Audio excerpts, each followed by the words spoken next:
Welcome, everyone.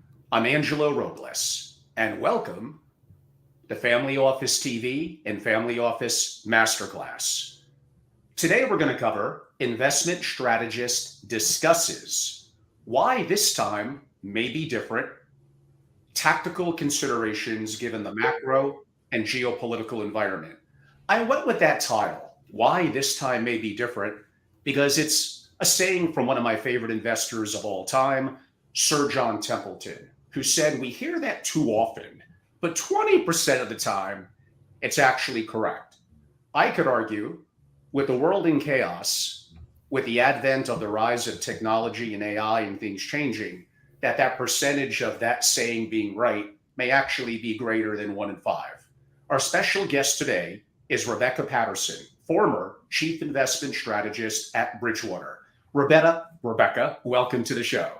Thanks so much. Great to be here. I enjoyed reading a write-up in, I believe it was the Financial Times about a week or so ago, and that led me to want to reach out. I've been very active from the family office perspective on the geopolitical situation, the rise of the BRICS, and the so-called unipolar to more of a multipolar world, which to me deems to be inevitable, but perhaps we're counting that happening just a little too quick. We'd love to hear your overview and the implications. Great. Well, let's dive right in. So first, I think sometimes the broader media, even the financial media, can oversimplify some of these issues. And to say we're now in a multipolar world and everything's changed is, I think, a little too simple. I'm not suggesting you're saying that, but I think the media sometimes portrays it that way.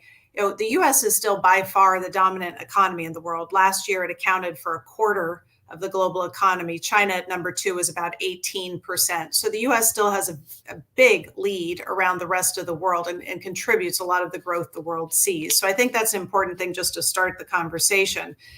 That said, I do think there are probably 2 big factors that have changed in the last several years that are leading us to a new structural world order. So this time is different. We are seeing the world evolve. And the first of those 2 things that I think about is the rise of China. And I would actually go back to when I was living in Singapore in 2001 and China joined the World Trade Organization. I think that was the first big step changing the dynamic we're in today. And at the time, the world embraced it, encouraged it. It wanted to integrate China into the global economic order, thinking that would also lead to a more democratic China, a more peaceful global situation. And it worked beautifully for most, not all, for many years. And then I think the second timestamp I'd give you, so the first is 2001, the second one is 2015. And that was the year that China published and highly popularized its Made in China 2025 plan. And this plan was so detailed, China's roadmap for economic dominance and dominance in a lot of areas, a lot of different industries, primarily through technology. And I think that was a wake-up call to a lot of policymakers, a lot of investors, a lot of corporations around the world saying, oh, wait a second, we wanted China to get stronger because we're all benefiting, including China. We wanted China to integrate, it has, but we don't necessarily want America to be displaced. And so I think that the detail in that document and the goals in that document changed the conversation. Now, again, that wasn't the only factor that changed the conversation, but it was a big piece of it. And that led to some of the trade wars and some of the other things that the US and other countries have done since then to try to slow down China's rise and ensure that the US does remain the leader of the global world. So China's the first big thing that I think is shifting us to, if we're going to call it a multipolar world. The second big thing is this trifecta, if you will, of events: the US-China trade war, the pandemic, and then Russia's invasion of Ukraine and the war taking place there. I think all of those things together were a huge wake-up call to policymakers and companies that they needed to have more resilient supply chains, often domestically located supplies of strategic materials, whether they're semiconductor chips, rare earth minerals, et cetera, energy. And I think that was a second thing that's changed the dynamic. And the US realized we need to have alliances, both for the supply chains and to make sure that China doesn't reach its 2025 goals in such a way that it could threaten the US economy or the US's dominance. And so those are the two big factors that have led us to where we are. And I think what it means now is we're in a world I would describe as opportunistic alliances. So you have lots of countries that will partner with the US on certain issues, but not all issues. The Philippines and Singapore, for example, they want to do business with China and the United States, but they definitely want the US's military might in the South China Seas in the regional area to protect them. You have a country like India. It's benefiting hugely from supply chain shifts away from China. The US wants to befriend India and is helping it. At the same time, India gets away with buying cheap energy from Russia, and the US has to accept this opportunistic alliance. And I think we're seeing that in more and more countries around the world. Germany, a great ally of the United States, but heavily dependent on trade with China. They're figuring out how to navigate that, how to thread that needle. And I think, again, that's the world we're in, opportunistic alliances. And so for an investor, what do you do with that? And I think there's a couple takeaways. There's probably many takeaways. There's a few that at least come to mind to me initially. One is that this does change and will continue to change both trade and capital flows, I think potentially in a sustained way. So, initially with the pandemic and you heard about supply chains, you could see surveys saying companies are going to move supply chains, but not much evidence. Fast forward to today, a couple years later, and we are seeing the evidence. We're seeing major shifts in foreign direct investment, less going to China, more going to places like Vietnam and India and Mexico. We're seeing changes in trade flows. And then we see all of that reflected in local markets. And I think currencies are a great place to look. So for example, year to date, the Mexican peso has actually appreciated against the US dollar by about 7%. Meanwhile, the Chinese renminbi has depreciated against the dollar by about 6%. Now, not all of that, of course, has to do with supply chains or trade flows, but a good deal does. Mexico has been a huge beneficiary of foreign direct investment year to date, and that is feeding through into a stronger currency. And so these are the sorts of changes that I think investors have to be thinking about in terms of how it affects where they want to put their money. So that would be the first thing. I think the second thing that's different is that we are seeing financial markets and commodities being used as geostrategic tools more than we have historically. And I think that is a shift that's likely to stick. And the big change obviously was last year when led by the US, a number of countries sanctioned or froze Russia's central bank reserves. And we'll get back to the dollar, I'm sure, in a little while, but that led to these questions about, will people try to get away from the dollar as a result of this? And we've seen commodities used similarly. Russia trying to stop exports to a degree of oil and natural gas to other countries and rerouting its oil exports to friendlier countries or countries where it could get away with it, basically. You're seeing more export controls on commodities out of friendly countries like India that are just worried about domestic stability if they don't have the supplies of those commodities they need at home. And so we're seeing that dynamic changing pretty considerably. And again, I think that's something that can be sustained. And then I guess just one last point I'd make here is that all of this together at the margin is stagflationary. In other words, it's going to be hurting growth and pushing inflation to settle at a higher level than what we've been used to over the past decades. The Fed put out a good report on this last year, just looking at the war in Ukraine. So we've talked about several factors. Just taking that one, it estimated that global GDP would be cut by about 1.5%, global inflation up by about 1.3%. And again, I think that underestimates the bigger picture. If you start layering in things like more spending on resilient supply chains, more spending on resilient energy supply, more spending on defense, I think we're talking about a significant stagflationary force. Again, the question that none of us are sure of yet is the magnitude. Is this going to be a small deal or a big deal? And that's just something we're going to have to wait and see as it plays out. So a lot there to unpack. Yes, which will basically lead to about 75% of my questions remaining in our ballpark from the beginning 1 hour. The world seems to be going from the verbiage unipolar, meaning one, the U.S., kind of skipping the word by, the U.S. and China, going right to to multi, as if there's going to be quote unquote a third or more. Now, I guess how I would look at it is the US won, China, but China is quote unquote a part of the BRICS. You have India in the BRICS. So it's almost that China is both independent, yet also part of a collective. Now, we may get to issues relative to oil, how we're seeing some Middle Eastern countries, quote unquote, become part of the BRICS. Now, potentially, you could say it's 11. But sticking to that first verbiage, where are they getting that word multi from? Is it broadly from the collective of the BRICS? I mean, the BRICS is certainly a narrative that could be contributing to the theme of multipolar. I think with the BRICS, they are trying to have a unified voice on issues where they agree and have a common vision.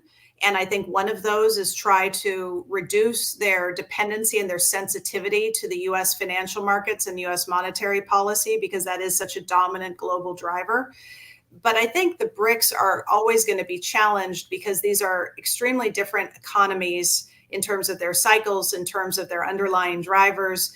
And if you break it down to domestic political agendas, very, very different. And in some cases, polar opposite.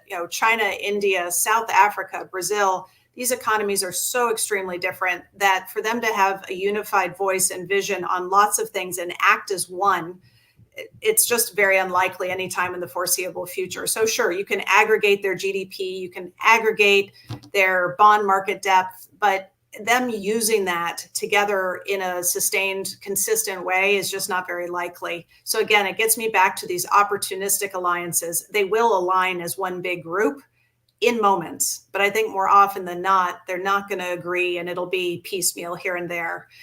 So when we think about the decade of the 2000s, where the BRICS really had their heyday, I go back to what was the catalyst for that? And there were a few, but the big one was China joining the WTO and this integration of China into the global economic system and this export-led boom and a lot of outsourcing to China because you had lower wages, lower costs, and it was our new global partner. And when I think about, could we see that repeat in this next decade? Valuations in these markets are low. Generally speaking, not China, but India, of course, and some of the other countries have very positive demographics. They generally have lower wages. So you could say, all right, some of those building blocks are there, but what is going to be the catalyst for growth? And India, while it has a lot of positives for it, it also has a lot of challenges.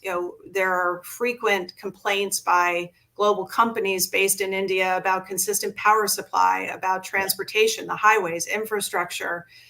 There are challenges for foreign investors who want to put money in India, limits on how much they can own in stocks and bonds. There are challenges around government bureaucracy in India that could limit its growth. So it's far from clear to me that India will be China 20 years later, 30 years later, and be a big enough catalyst to lift all the BRICS together the way we saw in the 2000s. I think it's going to be much more selective, with maybe some economies and some local markets doing better some years, not others. So I am not foreseeing a repeat of a BRICS decade, as exciting as that would be. I don't think it's that likely. You mentioned effectively military before. I guess historically, whatever is the world's dominant quote unquote currency, usually, if you go back in history, has the world's most powerful military, probably theoretically, more specifically, Navy. But I think some dynamics of that have changed. Is the vast power of the US since World War II, post Bretton Woods, AKA the US hegemony, based on military might? On the surface, I would broadly say yes, but digging a little deeper in, is it really the US financial hegemony until now is really more based on simply the whole US power is based on the petrodollar? What would you say to that? That's an interesting question. I mean, I do think military and economic might are part of a package that allows US to be the dominant country in the world. So both are required, I believe. But the petrocurrency is a really important angle to this. So just to make sure we're all on the same page, for decades and decades and decades, commodity prices and energy prices in particular have been dominated in dollars. And that created a source of demand for US assets like treasuries and dollars that helped lower the US borrowing costs, allowed the dollar to be the global reserve currency. It was an important factor in that. And what we've seen really since 2014, but especially since last year, are countries saying, I don't want to be so dependent on US assets in the dollar, because what if they turn on me the way they turned on Russia? Now, the reality is the number of countries in that camp is pretty small, and most of them, their economies aren't big enough that it would be a systemic risk. Most of them, not all. JP Morgan did some very good research, I thought, trying to quantify this in a recent note. And they estimate today that about 20% of global oil exports are denominated in non-dollar currencies. Now that's going back to 2014. So again, it's been slow picking up some pace in the last year. But that's material. 20% is not insignificant. And you could look at that and say, oh, maybe the dollar is at risk. However, if you look at the main data that currency watchers use to understand currencies rankings and how often they're used in different ways, the Bank for International Settlements, or BIS, puts out a report every 3 years. The latest one came out late last year, so it's relatively fresh. And it shows today that the dollar is still on one side or the other of a currency transaction 88% of the time. And that's even with this movement away from the dollar in oil exports. And that hasn't really changed. If you go back to these surveys in the late 1980s, the dollar was 90% of currency transactions. So it's basically unchanged. So sometimes, again, we get these sensational headlines saying, oh my gosh, China's selling treasuries or countries are moving away from the dollar.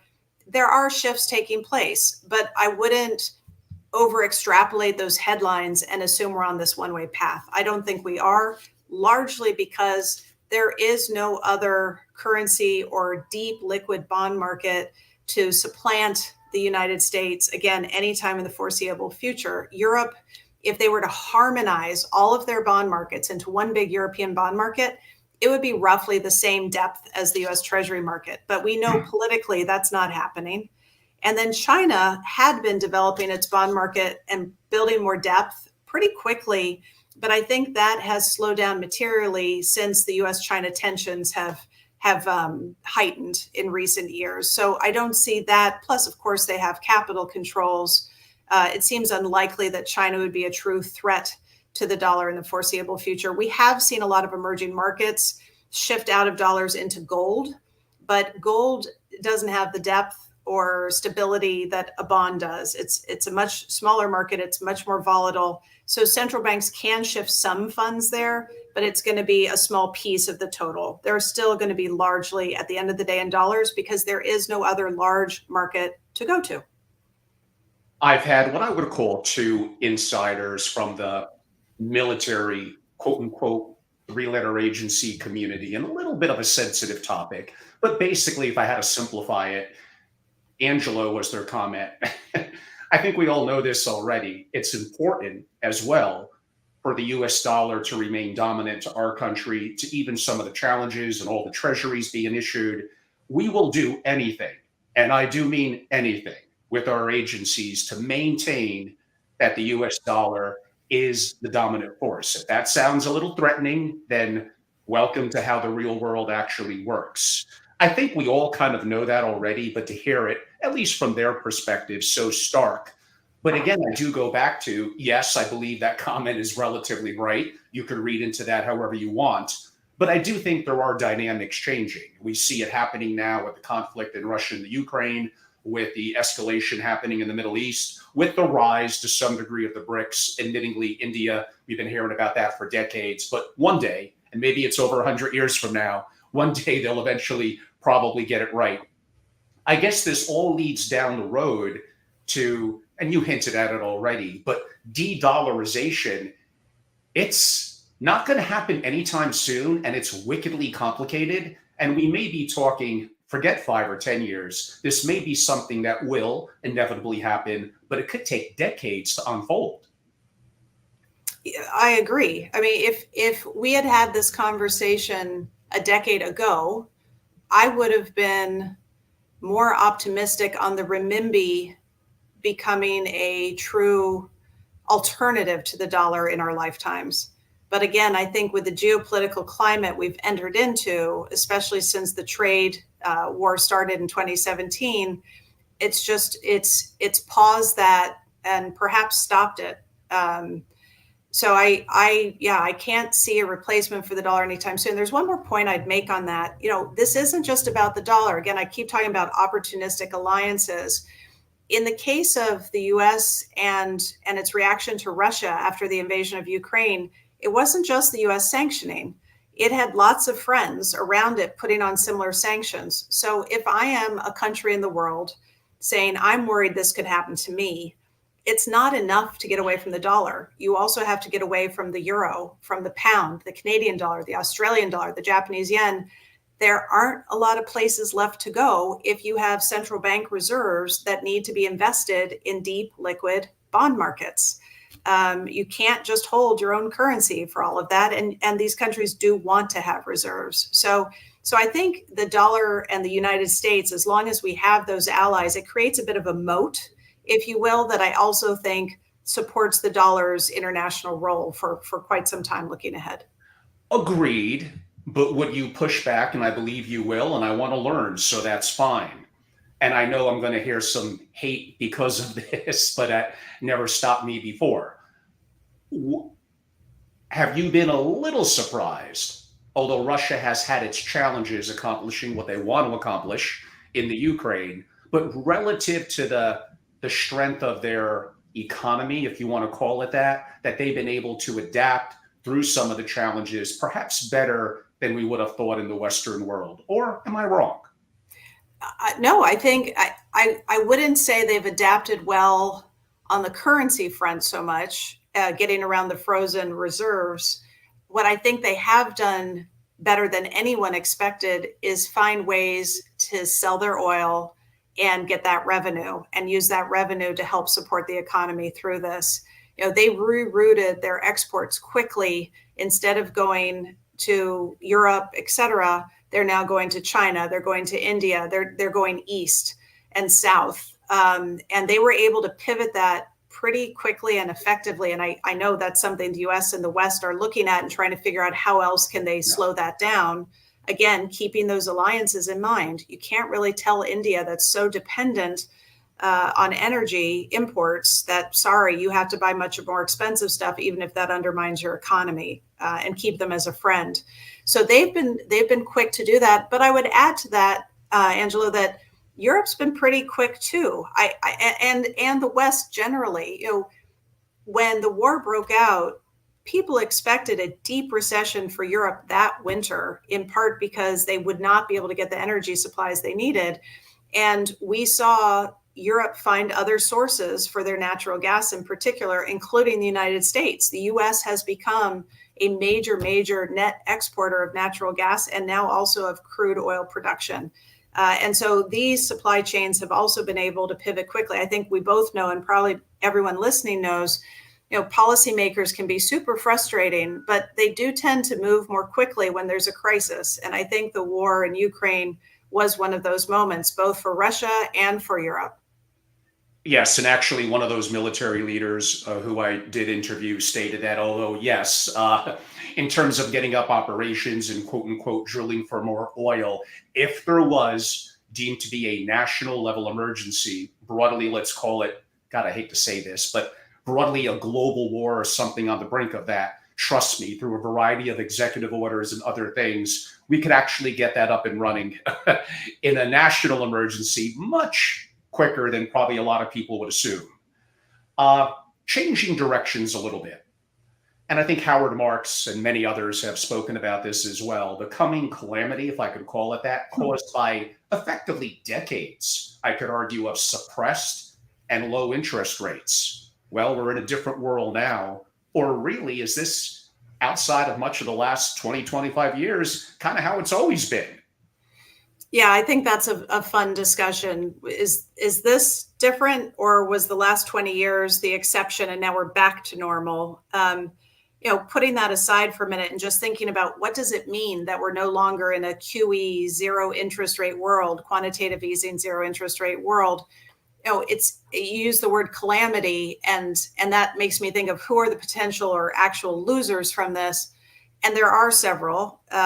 Certainly, if we're in a period where the Fed feels the need to keep rates higher for longer, maybe we only have one more rate hike, maybe we don't have any more, but they need to keep rates here for some period of time. Plus, of course, we have quantitative tightening, which also puts upward pressure on longer term yields. And that's going to go on for a couple of years, even if the Fed starts easing, because they need to pull down their balance sheet back to a more reasonable area. So you're going to have this tightening in one form or another for a while. And the longer it lasts, the greater the risk that there are going to be financial players who need to refinance their debt at significantly higher rates. And that's going to become problematic very quickly. And it's not going to be every company, but there are going to be companies within the commercial real estate space, certain corporates, private equity, private credit, illiquid investors who were able to raise funds so easily in a zero rate world. So I do think we need to watch for more shoes to drop in those spaces. Again, it doesn't mean systemic risk, but it could mean individual problems that pop up. So I think borrowers who need to refinance, definitely.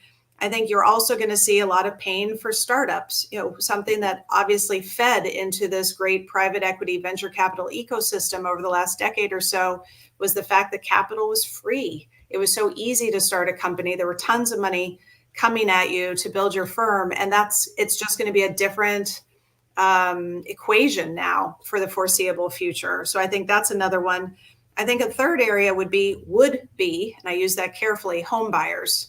So we now know, and it's in the press every day, that housing affordability is at an all-time low. Right. And it's so interesting that you say that, and yet house prices are still increasing on a year-on-year basis, not by a lot, about 3% year-on-year as of July, but they fell and now they've come back a little bit. And you say, well, how can these two things be true? If no one can afford a house, shouldn't the housing market be collapsing? And because mortgage rates have risen so much, people can't afford to buy, so then they're renting. But then they also don't want to sell, because if they sell, whatever they buy at the new higher mortgage rate will be less than what they want. And so they're not selling, and that means we just don't have the supply. And the lack of supply in the market is one of the key factors, I think, holding up those prices for now. We'll see if that lasts. But it is certainly preventing people who would like to buy a home. So that's a third loser. And then the last loser is the government. And I'd say US, but I think we can expand that to many governments today. As interest rates rise and interest payment costs on debt rise, it removes fiscal room. And we can talk more about that later. I would add quickly, there aren't only losers here. Savers for the first time in a very long time win. If you can get 5% on cash, God bless, right? And it's interesting, Angelo, Bank of America estimates that we could see, this number's, I have to wrap my head around it, 1.5 trillion with a T flows into money market funds this year, which is, of course, an all-time record. And so there's a lot of money going into this risk-free, high-yielding asset. And they're winners, man. They're doing great. So not, in corporations who have cash and can invest it at 5%, companies like Apple, there are other things that might be weighing on them, but they have 54 billion in net cash. So cash after debt. And to the degree companies like that are putting it into money markets and short-term instruments, that's an extra source of income that they wouldn't have had before we got to this world. Well, in that answer, you probably checked the box in about 3 or 4 upcoming questions that I had. You beat me to the punch again, like you did with India. Sorry. We can talk more about any of it. That was one of my questions as well. And yes, from the single family office side, about the most common thing that I hear from families, we're already rich.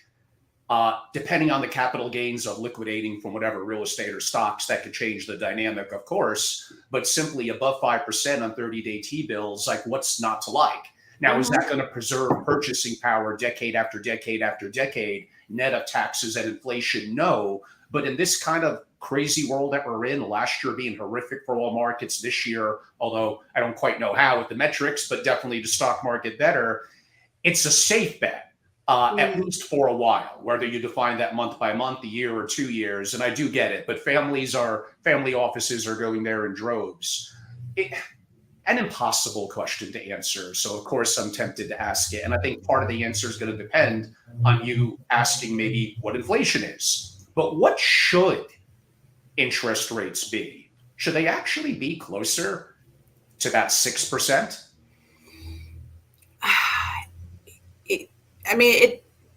Maybe. I don't know. Actually, at a 5%, and given my expectation for the economy, I would be tiptoeing into some longer duration bonds here. Maybe not 20-year, but maybe 10, because I believe if and when, and I think it's a when the Fed signals that it's done hiking. So maybe we're higher for longer, but we're not hiking further. I think you are going to, and you're seeing signs that the economy is slowing more, which I think we'll start to see in the fourth quarter. And then as we get into next year, the big question in my mind is, where does that 1.5 trillion in money markets go? Does it go into stocks because the Fed is easing and that's going to give liquidity back to the market and support the economy? Could.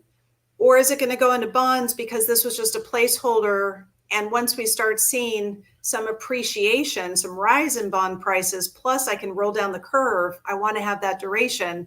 And so how much money moves into each of those in the next 6 to 12 months, I think helps answer the question, could 10-year yields go higher from here? Yeah. If in the next, call it 3-6 months, the Fed says, okay, we feel good, we're going to hold steady here, but we're not hiking anymore, I think you are going to see bond yields come lower. So I don't know when that day is, but starting to average in here to me feels right. Could we go a little higher in the short run? Yeah, of course we could. You can't rule that out. But I don't have a specific 2 decimal point forecast to give you, unfortunately. And for the last question that came in from one of our live participants, Rebecca just answered that relative to cost averaging in. So I promise I will get to some of the questions. That was one of them. But you forget about beating me to the punch, Rebecca. You're even beating ahead of our live audience in today's broadcast. Okay. I'm going to try to keep a straight face. But in following up to what I just asked, and especially how you ended it, could you see an environment, and I'm assuming we have a problem, where actually interest rates, and I'm talking now to when I was a young lad many a decade ago, are 10% or greater?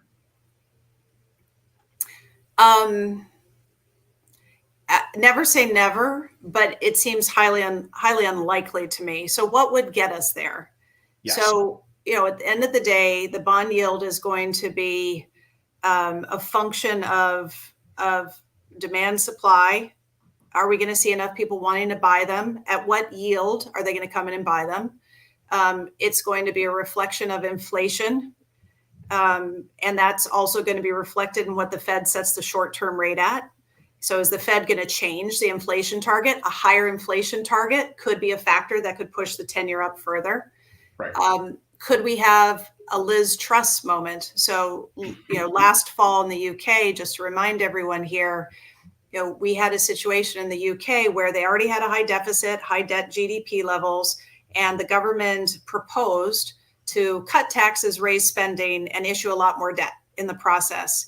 And the market said, nope, no, thank you. And we saw a huge sell-off, people fleeing UK government bonds, gilts, and the sterling fell about 10% in a month, even though yields were going up. So usually a higher yield will help a currency by making it more attractive. That's not what happened here. People fled the UK market.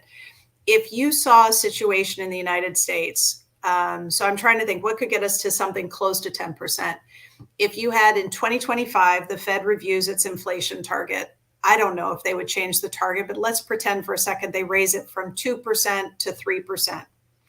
If you have a higher inflation target and you have a government that, despite our deficit now being almost 6% of GDP, despite debt quickly moving above 100% of GDP, and the government says, who cares, we're going to cut taxes, raise spending, you could have a moment like we saw in the UK, and that could, on a tactical basis, push 10-year yields up quite a bit further. I don't know if we'd ever see 10%, but quite a bit further.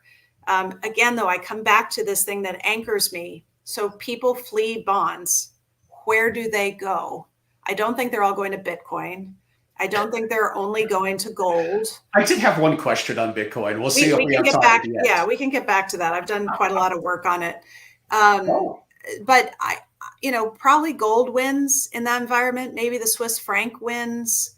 I think there's some safe haven bonds out there, countries that have lower debt levels like Singapore, but those markets are tiny. You can't put a lot of money in them or you'll own the whole market. And that's the limiting factor. I think your comment relative to gold and the Swiss franc, again, now dealing with my multi-generational families around the world, often in Europe, it does seem like the Swiss franc and gold, and again, they're not looking to get crazy returns. They're already, quote unquote, rich. For them, it really is about a level of consistency and preserving, mainly I would define as their purchasing power. Yeah, and then real assets falls in that bucket too. So a lot of people, I think recently, and I think still today, not necessarily commercial real estate offices in San Francisco. I'm picking on poor San Francisco, which isn't nice. I love the city, but you know what I'm saying, looking for hard assets that can maintain their value, even if we're in a higher inflationary environment. I think that's another part of your preserve my wealth strategy, if you will. And then the question is, how much illiquidity do you want to take with that? How much return might you be leaving on the table versus other ways you might put your money to work? And I'm looking at some of the questions coming in from the viewers. I probably have about 4 to 5 of my own, but I do like to engage the audience. One of them, wow, this one concerns me, but I'll mention it. I mean, why should we even abandon the dollar for the sake of another quote unquote country? Why not just get together and create a unified currency so the world could start exploring the universe? Wow, someone might have had some mushrooms today. And I mean that respectfully, of course. What you just said scared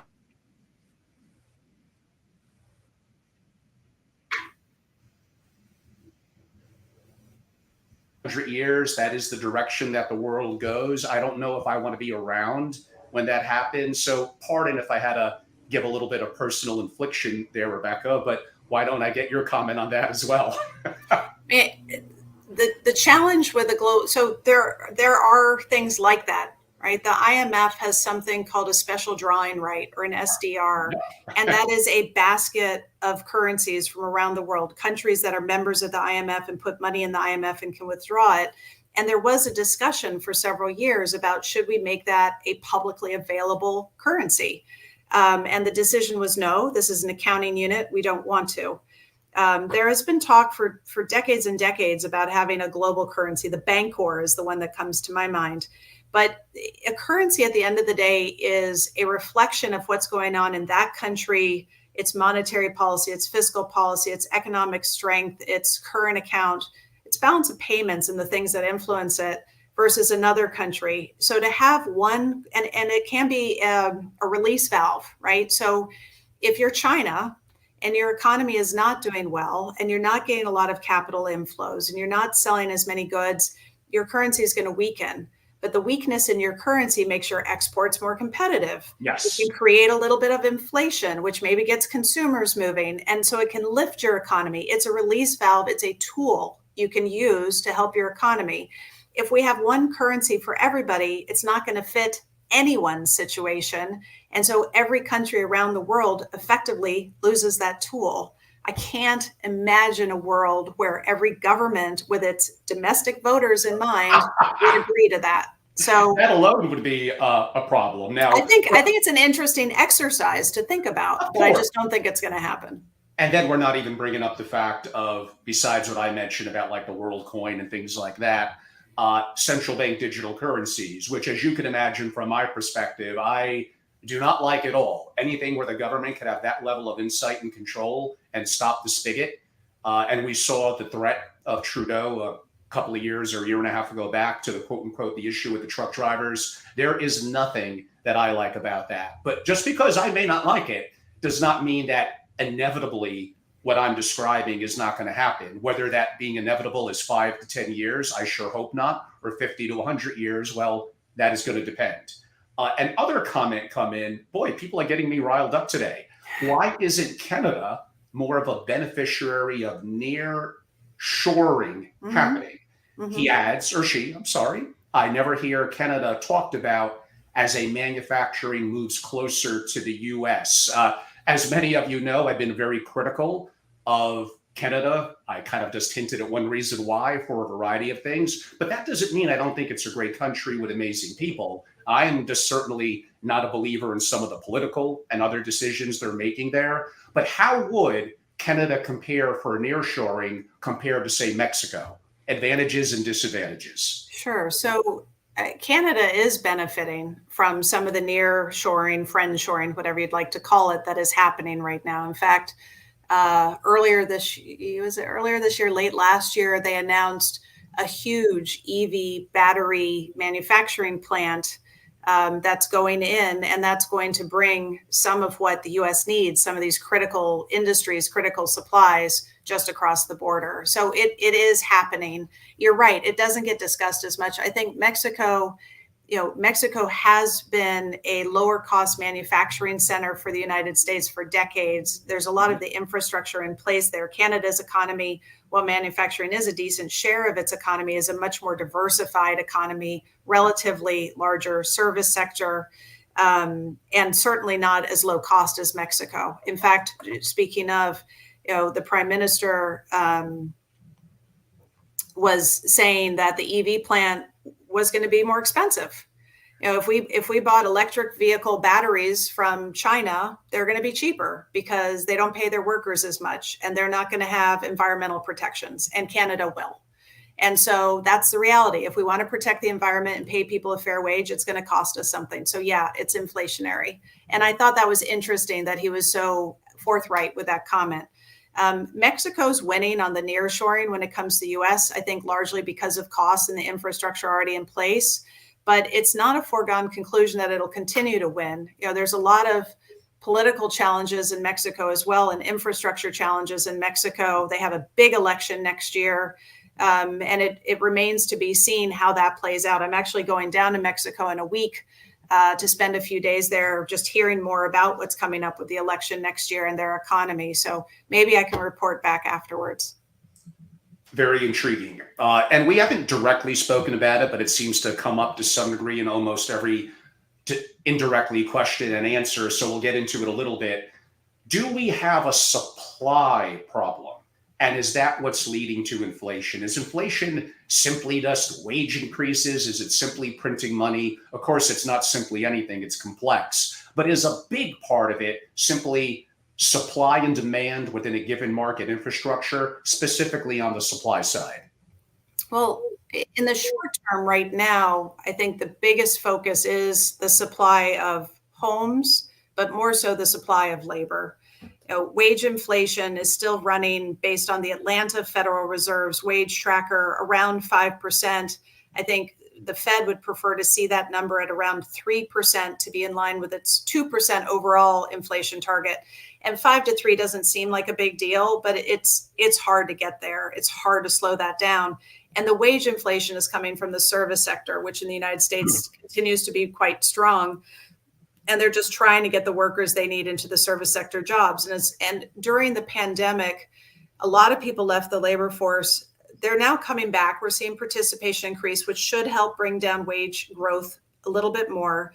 But we did lose a couple million, probably, older workers who decided to retire. Maybe because the pandemic said life's too short, I'm out. Maybe because all the fiscal transfers gave them so much wealth that they didn't need to come back. Maybe a combination of those things. But it was a structural shift in our labor supply. And all that is adding to the challenge in bringing down that wage growth. So labor supply is a big deal. And we touched on housing a little bit earlier, how we just don't have enough supply of homes right now. And yes, we are seeing rental prices coming down, and that will feed into CPI, consumer prices overall, continuing to moderate, but it's slow. It's slow. And we're probably now at the stage, Rebecca, where we have about 12 and a half minutes to be very precise. I have 7 more questions. And all right, well, rapid fire. Although that was rapid fire already, don't get me wrong. GDP. So GDP issues globally, population issues, although not quite as bad in the US as other Western countries, and how that this is a complex question. How Okay. that ties into a deficit of $33 trillion and growing, there appears to be no answer for it. We don't have enough of a tax base to deal with it. I'm assuming we don't want hyperinflation. Is the only potential of salvation the rise of robotics and AI that can make a massive difference? I don't think AI is our only solution. I think it's probably the more likely solution over the next 5 to 10 years. So, um, when you think about the deficit as a percent of GDP, we can grow the GDP, and that's what you're suggesting. AI, technology, as it's dispersed through the economy, as it becomes used more broadly, and technology generally, not just artificial intelligence. It's so early. It's hard to have conviction on exactly what it's going to do, but I personally think it is going to lift our productivity, and that is going to help lift GDP growth. So that's part of the answer. The other part of the answer is, can we do anything to rein in the deficit? So we need to increase revenue or cut spending. That's the part that I think most of us are super frustrated about right now, because the two parties can't agree on what to do. And even within each of the parties, they can't agree on what to do. They can agree on spending more, as they have across the last two administrations. But at this point, right, if we keep spending more, again, we get back to the UK Liz Truss risk, and maybe more credit downgrades. And I don't think we necessarily want to find out what that looks like. So fiscal easing seems increasingly difficult. And then fiscal tightening, are you going to cut spending? Democrats don't want to cut spending on discretionary items. Neither party wants to look at entitlements, so Medicare, Medicaid, Social Security. And even if you did reform them, it's not clear you'd get enough revenue to really make up for everything else you need. And so some combination of spending cuts, reform, and tax increases are probably what's needed. And the tax increases, again, are very difficult to get the Republicans on board with. So both parties have their biases, and I'm generalizing, but the bottom line is they're just not going to agree. So I think we're in this fiscal stalemate where it's going to be more difficult to ease if we need to going forward, and very difficult to tighten, even though that's what we really need to do. So I don't think we're going to get out of this by government effort unless we have a Liz Truss moment. I think we're going to have to grow our way through this. And so we better hope that technology and artificial intelligence gives us the productivity boost that I'm reading could happen. Goldman is suggesting it could lift productivity by 1.5 percentage points, which would basically double the rate of productivity growth we've had over the last decade. And that could lift GDP substantially. It's about, to put this in qualitative words, qualitative terms, it's basically the same impact as the personal computer. So think how meaningful that was to our economy and our lives. AI, they think, could be equal to that. It's a big deal. Yes, of course, because the alternative is, unfortunately, I'll go back to that word calamity. It is really bad. And yes, I've done roundtables with families talking about, or I bring it up, of course. There's a certain politician, she goes by a 3-letter acronym in New York, where possibly one day her or someone like her, the president, could families of success see taxation on unrealized capital gains, anything that will help address the issue. I mean, that's a scary picture for them. But I like to bring up things that, although I hope they're unlikely to happen, but if they were to happen, they could be, dire in terms of their circumstance. I hope you're right. If I were to wave a magic wand and I were to put you together in one of my roundtables in, let's say, Greenwich, Connecticut, with 10 billionaire families, all active allocators, all skewing to long term, and they're looking at the world now, what we just talked about with the deficit and possible taxation, with high interest rates, with commercial real estate, I'll go with the word, in a lot of trouble, although you could argue distressed opportunity. So maybe that's the approach. Like, how should families be looking? And I guess I want a soundbite answer to strategic, or if you want to call it more tactical allocation. what are areas they could be looking at besides the easy answer, which is not half bad? I'll put it all in treasuries, wait it out. But that's too boring. Give me a little something more exciting. Yeah, and look, you'd never want to put it all in anything, as you know. I know you're saying this tongue in cheek, but it's almost impossible to time market tops and bottoms. And so even if, like, I'm personally more cautious over the next 6 to 12 months, I think the economy is going to slow. I think the risk to the consensus view of a soft landing is that we could have a modest recession. And even if equities don't plunge, we could see another 10, 15% downside in markets. I don't think that's impossible if that view plays out, given what's already priced in. 12% earnings growth next year for US stocks, for example, and the Fed starting to cut rates with inflation coming down, and yet the unemployment rate not really moving. Could happen, but I think a lot of stars have to align for that to be the reality we see in a year's time. So tactically, I'm more defensive, but that would mean being more biased, frankly, to US stocks. I think in downturns, Americans' home bias means they tend to prefer keeping their money here with companies they know, with liquidity they know they don't want to take the overseas risk. That tends to support the dollar and support the total return for US stocks versus other markets. So even if the US goes down, I think it might go down less than many markets overseas. I mentioned Switzerland because of its index composition, its equity index composition, and the currency effect. I think that could be a good place to have some capital. Going out into treasuries, I think, could play a role. And then within equities, just thinking about combinations of sectors that are going to get you a little more defensive. But that's tactical. I think if you're thinking more, and that's focusing on liquid markets, obviously, anyone who's in illiquids, you're going to be continuing to think about who are the managers that I know can achieve alpha in different macro environments, and I want to keep going into their new vintages.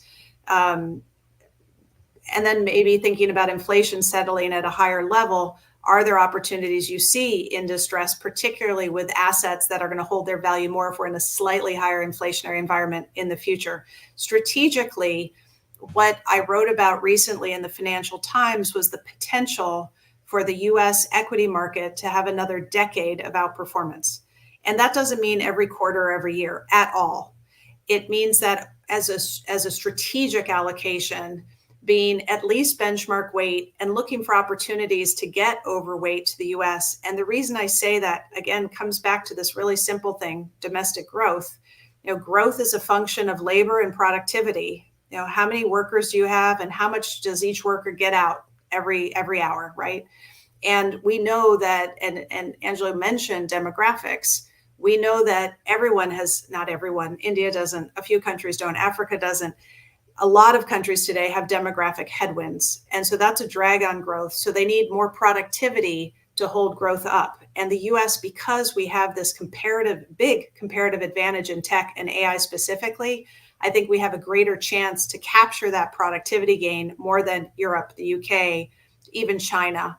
So I think we'll have a growth advantage that can help us. And Cliff Asness did a great paper a few years ago now with some colleagues, and he did attribution of different factors for both short and long-term returns. 40% of long-term equity market returns, 40% were just on one variable, domestic growth.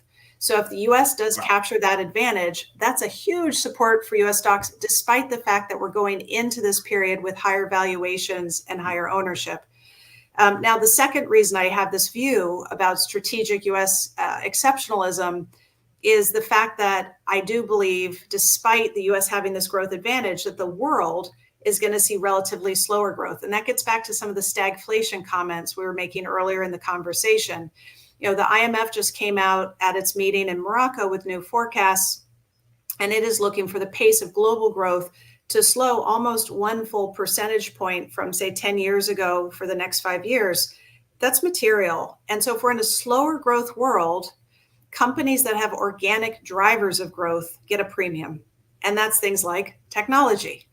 And so tech stocks will get a premium. People will want organic growers because the cyclical companies will be struggling more.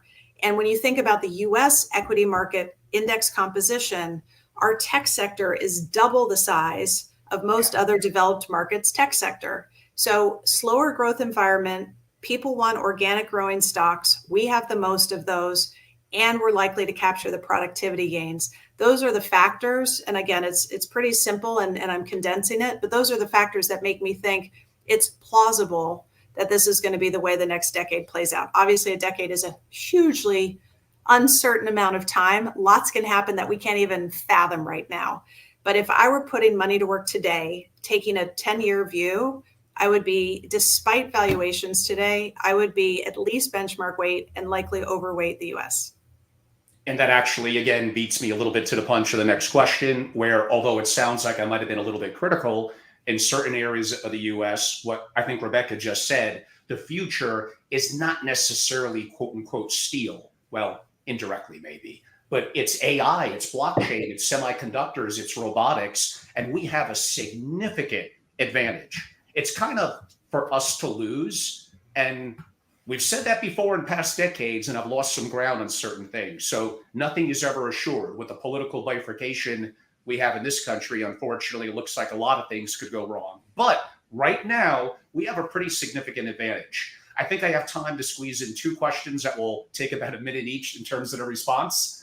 My audience seems to like this question. When I look at Fortune 10 companies now, we would know who they are, from Meta to Google. God, I think even Tesla.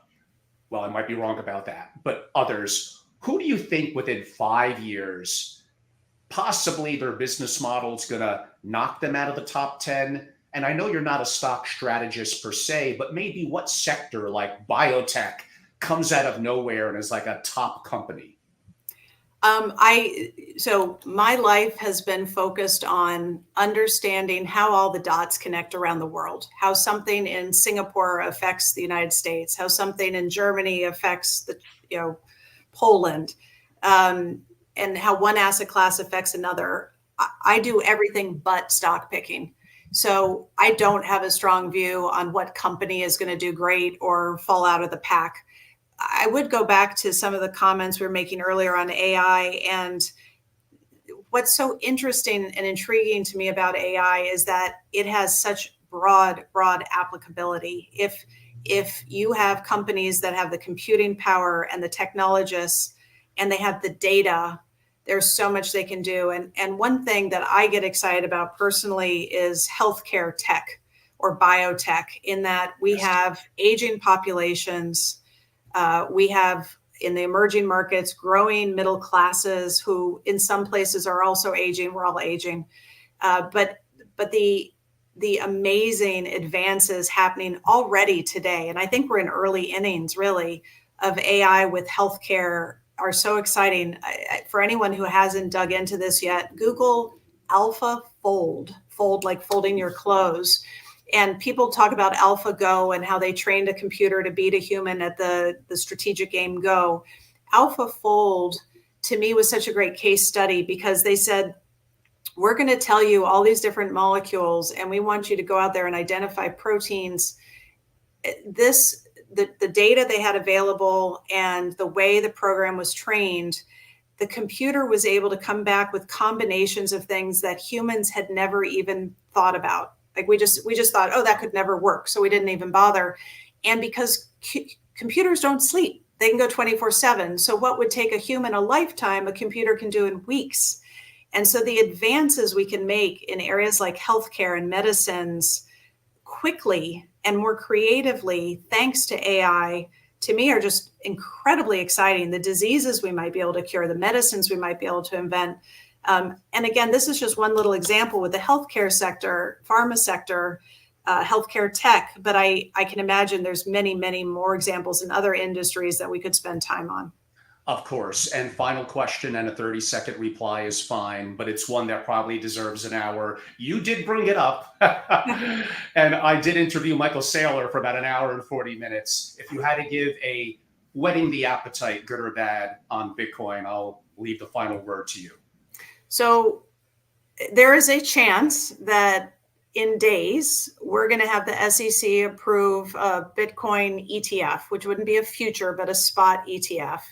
And creating a regulatory ecosystem around a fairly liquid, I take that relative, cryptocurrency, I think, could increase the adoption a lot, which is partly why the price of Bitcoin has gone up so much in recent days on expectation of that. So I do think at the margin, it would be a game changer having a spot ETF. That said, I want to see a regulatory ecosystem that I can trust and count on and involved enough before I would go and recommend it in size to a family or a client that I was working with.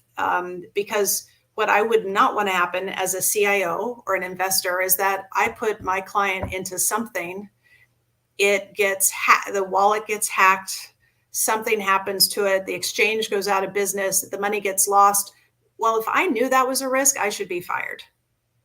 You shouldn't be taking risks with your client's money or your own money if you know what the downside is, you know the risk there. So until this point, I've been saying, think of it as a speculative fun thing. If you want to have a side pocket of money and play with crypto, go crazy. But until there's a regulatory ecosystem that's truly developed, I would limit it to that. That's my own personal view. I know it's not something that everyone shares, but I do think this next step by the SEC, if it happens, is a big deal. And I'll be really curious to see how the liquidity evolves in that space afterwards. Of course. Again, Rebecca, I want to be respectful of your time. Everyone today, we had a great guest on, and Rebecca Patterson. I greatly appreciate her time. I will do, from my perspective, about a 1-minute close, but I do want to be fair to her. It would be fine, Rebecca, for if you wanted to just simply to move on. One, I appreciate your time today. Thank you for your amazing insight, and I do look forward to the next time we could have a conversation.